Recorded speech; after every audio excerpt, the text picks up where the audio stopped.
Hmm, ito, reaction ni Papa Bot. I-upload ko mamaya to sa YouTube, Facebook muna. Paalis na kasi kami sa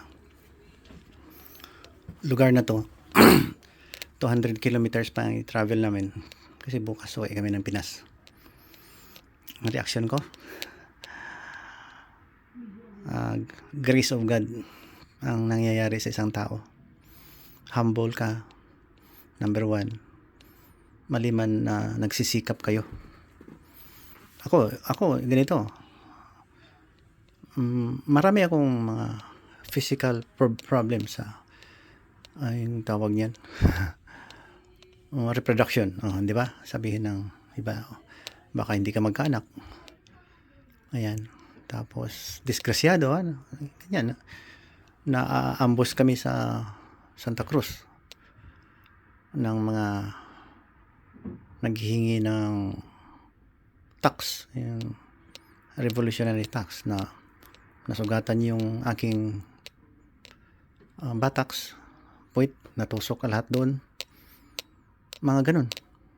Pero buntis yun si Mrs. sa pang-apat namin, 5 months nung na-ambush kami doon sa Santa Cruz, Davao del Sur, November 5, 1990. Yan, grace of God. Makatapos din kami ng training namin sa Davao Medical Center. Marami akong mga sakuna. Nagdasal ako sa Lord God.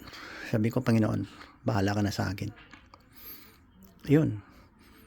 Balik tayo sa 1980s. Nakilala ko misis ko from nowhere sa Cebu. Hindi ko siya kilala sa Marbel. Taga Marbel pala eh. Nagkatuluyan kami. Dahil naging transient border siya namin. Hindi ko man siya niligawan. Pero nung dumating after 3 years doon sa Cebu, kami pala. Nag-aral kami. Yun. Nabuntis. Grasya ng Panginoon yan. Siyempre buntis.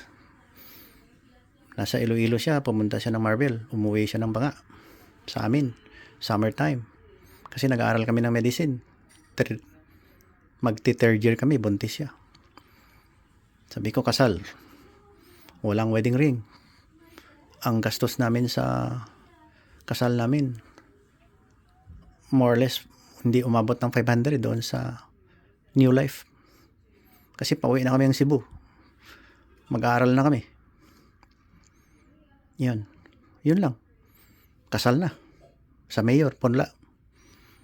Yan, lahat ng mga ninong doon na dinampot ng tatay ko sa mga nagjo-duty doon sa Municipal Hall. So, Ninong Inosente sa Banga.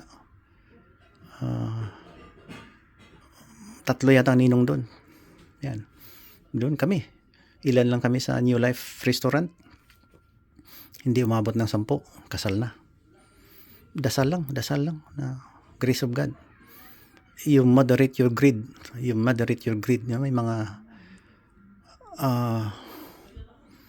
May mga dreams ka sa buhay, but put God first into your dreams. Tapos be a godly person na lang. Although may mga bisyo ako, dahil marami akong alam na bisyo, sinasabi na tontologist, bisyologist, daming nangyayari sa buhay ko. Pero studious lang ako, tsaka masipag. Yun, 40 years na kami ni Mrs. this 2024. 2 doktor na. May nurse pa yung pinuntahan ko dito sa Canada. Today is January 8, 2024. Ayan, pumunta kami ng Canada dahil sa anak ko na pang 3. Nung nabuntis din yung anak ko na yan, nabangga din yung tricycle na sinasakyan namin sa Pasig. Binangga ng kotse. Writer sa isang newspaper ang bumangga. Nanganak siya. Premature labor. Mga 8 months. More than 8 months. Naglibor, nanganak. Normal. So, grace of God. Di ba sinabi ko kanina, ang bunso, na-ambush kami doon 1990 sa Santa Cruz, Davao del Sur. Ngayon, radiologist. Radtech. Radiologic technologist. Technology graduate. Ganun. May license. Yung panganay ko, yung ikinasal kami, yung unang buntis, gastroenterologist na. Yung pangalawa ko, pinanganak sa Davao Medical Center habang katatapos lang namin nag-PGI doon. Doktor din. Doon sa Maasim, Sarangani Province. Grace of God, lahat yun. Undeserved grace.